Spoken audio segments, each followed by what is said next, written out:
let me share to you this golden circle. Why, how, and what? This little idea explains why some organizations, some people, and some leaders are able to inspire where others are not. So let me define the terms really quickly. Every single person, every single organization on the planet knows what they do. That's taken already. That's 100%. We know what we do. Some know how they do it, whether you call it your differentiated value proposition or whatever is that. But very, very few people or organizations know what they do, why they do what they do. And by why, I don't need to make a profit. That's a result. It's always a result. But when I say why, I mean, what's your purpose? What's your cause? What's your belief? Why does your organization exist? Why do you get out of bed in the morning? And why should anyone care? As a result, the way we think, the way we act, and the way we communicate is from the outside going inside, outside in. It's very obvious. And that's majority of people do. We go from the clearest thing to the fuzziest thing. But the inspired leaders and the inspired people and the inspired organizations, regardless of their size, regardless of their industry, all think, act, and communicate from the inside out. Going first from the whys, then the hows, then the what. From the inner, from the inside, going outside.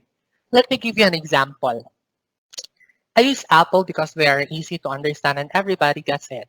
So if Apple were like everyone else, a marketing message from them might sound like this. We make great computers.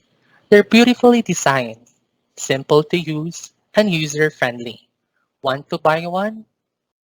That's if Apple is just like ordinary, just like the ordinary company, like ordinary organization. That's how most of us communicate.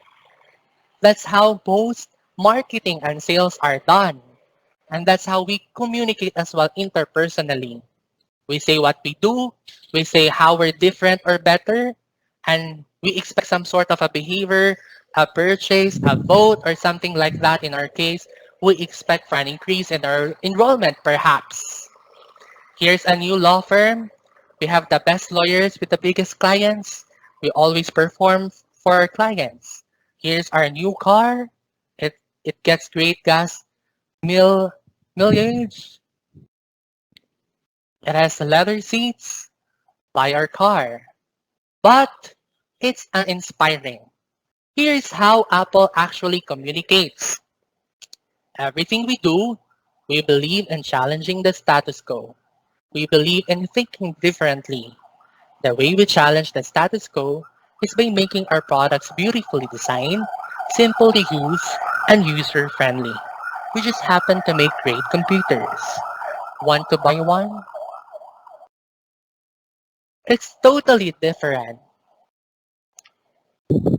right? So that is the reason why many people would like to buy a computer from Apple. That's how they do their marketing. They just reverse the order of the information. And what it proves to us is that people don't buy what you do. People buy why you do it.